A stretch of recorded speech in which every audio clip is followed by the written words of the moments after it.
When it's 117 degrees here in the valley in Arizona and you want to enjoy some dry camping, well, you head toward higher ground for some of those cooler temps.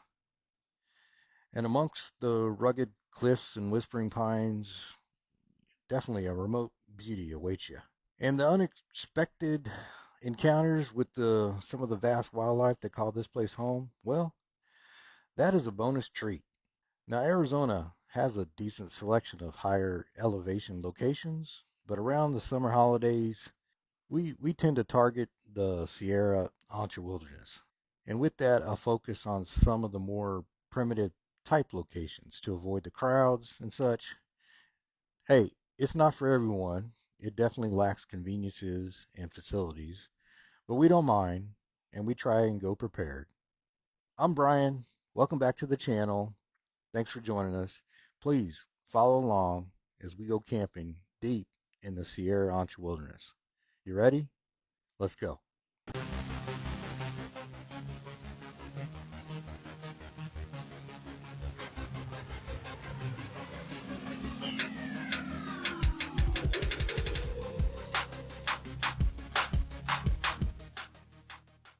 All right, so before hitting the road, you clearly have to play a strategic game of Tetris, loading the vehicle with all the gear, drinks, food, safety equipment you think you might or will need. And because our older pug is diabetic, we require a reliable and perpetual cold storage solution for her insulin, and of course our food. I mean, even in the high country, ice only lasts so long, and it definitely takes up valuable space. So without power hookups at the campsites, we rely on our EcoFlow Delta 2 power station to keep our ICECO freezer cool, and of course handle the AC powered induction plate for our cooking duties. Fire restrictions are common in these areas during the summer, so cooking by any sort of flame or fire source is pretty much typically prohibited. Now, the Delta 2 has a capacity of 1,024 watt hours, and the 1,800 watt AC inverter definitely powers our new wave induction cooktop easily for our daily cooking needs. So we planned for 5 days in this remote area, so recharging that EcoFlow Delta 2 was necessary, especially because of the cooking. So we packed our EcoFlow 220 watt portable solar panel to recharge that Delta 2 daily via the power of the sun. All right, so now that we're all packed, let's roll. All right, so we left Chandler and hit the road, but we ran into a little bit of a snag in Superior. The road above, up to Globe or Miami, was still closed for the rock dynamiting cleanup. So neither of us had seen downtown Superior before, so we went downtown and snapped some pictures of some of the pretty cool artwork and some of the really nice older buildings. It's a very, very neat scene. Check it out.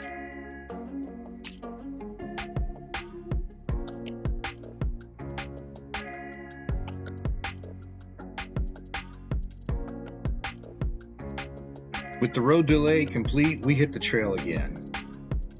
As we went up Highway 188 and then eventually Highway 288, the road to Young, we were climbing that mountain, and the desert just opened up with its beauty.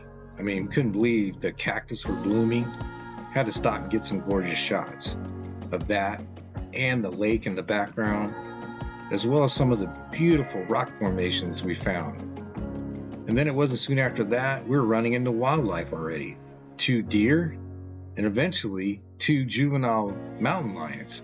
That was a first for me. I had never seen mountain lions in Arizona yet. What an amazing journey so far.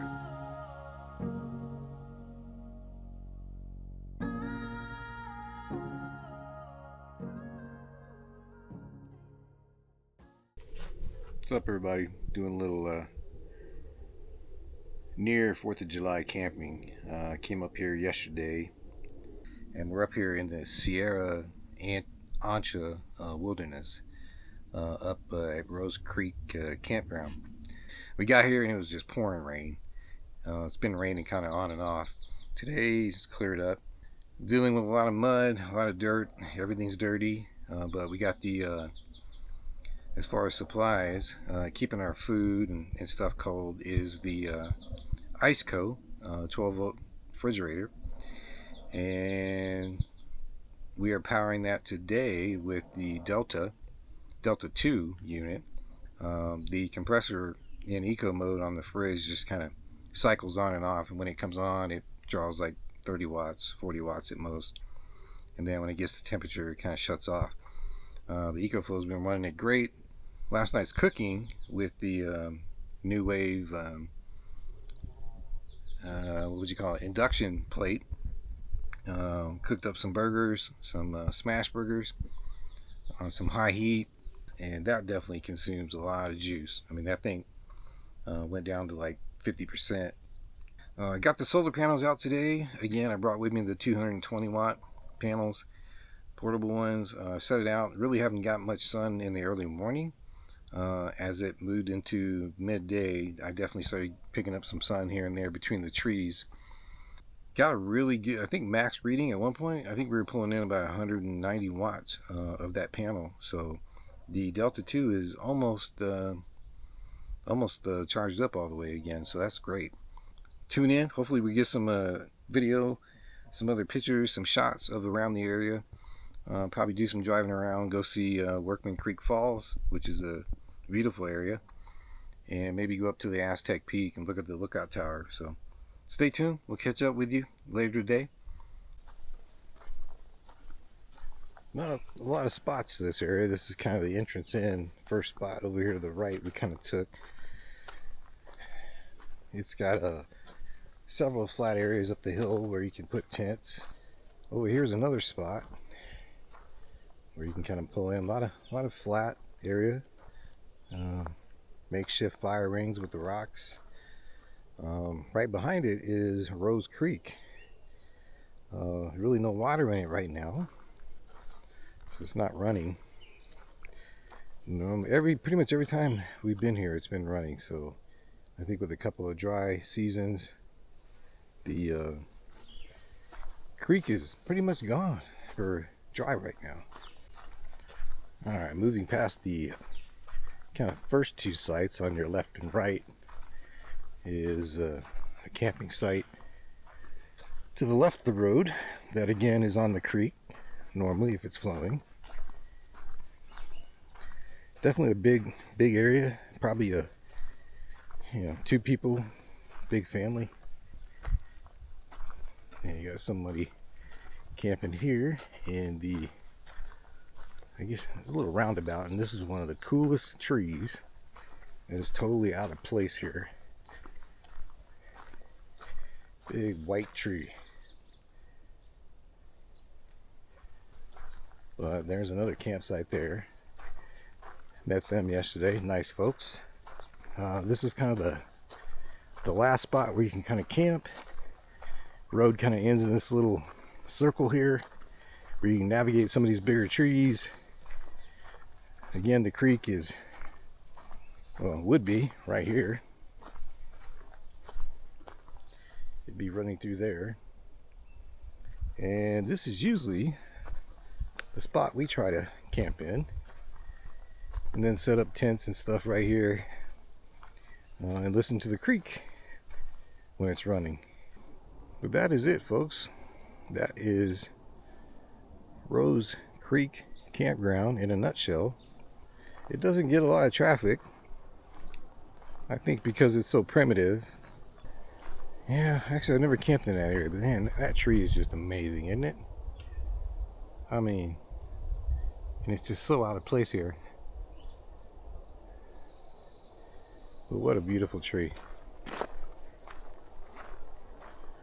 I'll have to figure out what it is. Look it up. I don't know if it's I don't know what it is. Is it aspen? An oak? No. I don't know. I'm not good with trees. But that is Rose Creek in a nutshell. Quick little dime store tour.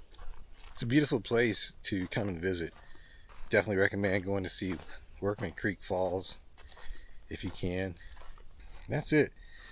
This is home behind me for a while. Just get out of cellular range and enjoy the weather, the animals, and nature, and the forest. The GX460 got me here. We're gonna go play and look around here later in a bit.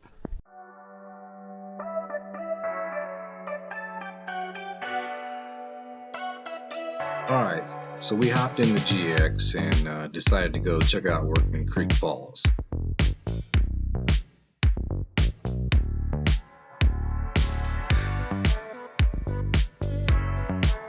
On the road to Workman Creek Falls, sorry, little disclaimer, look away if you're squeamish, but we did run across a fresh predator kill. I think we know what those mountain lions have been chasing down over here.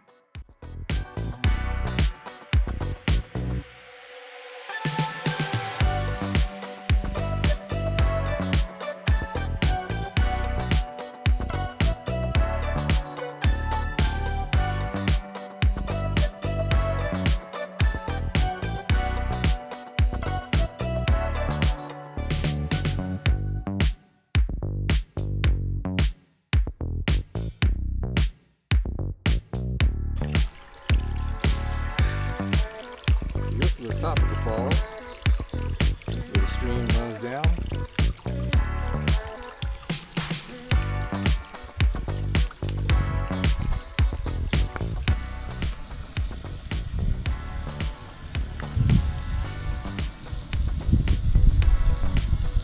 But this is Workman Creek Falls in the Sierra Ancha Wilderness.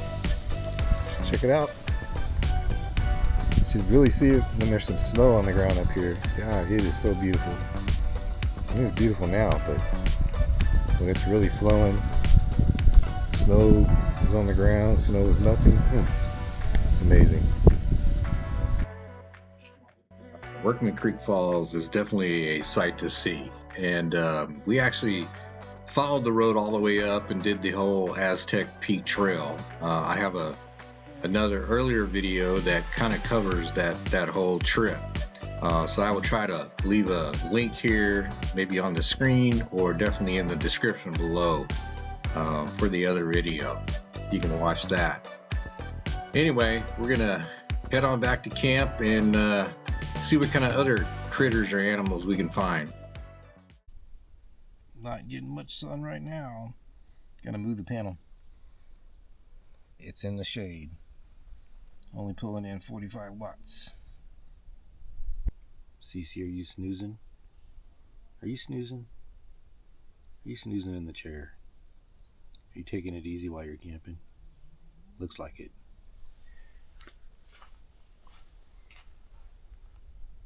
Yeah, I see you. All right, so back at camp, we did have one visitor in the middle of the night that woke me up, and that was a skunk trying to get into some of the bins here. I don't know, maybe it smelled food or something, but that was it. Pretty uneventful. Now, something I did notice for this day was the efficiency on the 220-watt solar panel on this day. I mean, it was just soaking in the juice from the sun. I was seeing peaks of 204 watts being brought in by that solar panel, which is the highest I've ever seen. It was pretty crazy, pretty efficient. All right, so we had a few critters come to visit us during the day, some lizards, birds, squirrels, etc. But it was the nighttime creature that gave us a little pause and gave us a big wow. And that was the Arizona black rattlesnake. Never seen one before. And it looked like I had a pretty full belly when it came by. Anyway, I followed that thing into the forest, and it ended up about 35 yards away from our tent, where it went into a little burrow. Well, the next day, we decided to attempt to move that friendly snake a little further away. This encounter with the Arizona black rattlesnake was epic. And you throw in the mountain lions, deer, a rude skunk, even a turkey, a wild turkey. I didn't know we had turkeys out here. I mean, this was such a epic trip to the Sierra Ancha Wilderness. And I'd like to call out the EcoFlow power equipment that helped us going out here for many days and allowed us to stay in this remote area. Even though it was dry camping, we felt like we had conveniences. Our food and drinks stayed cold. We had heat to cook food, and the EcoFlow solar panel did its job by replenishing the power station daily. Without these key pieces, our trip would have been much shorter. If you enjoyed this wild ride, please hit that like button and subscribe for more outdoor stories and adventures. And do me a favor, drop a comment with your craziest wildlife encounter. I'd love to hear about it. Thank you for joining us. Take care.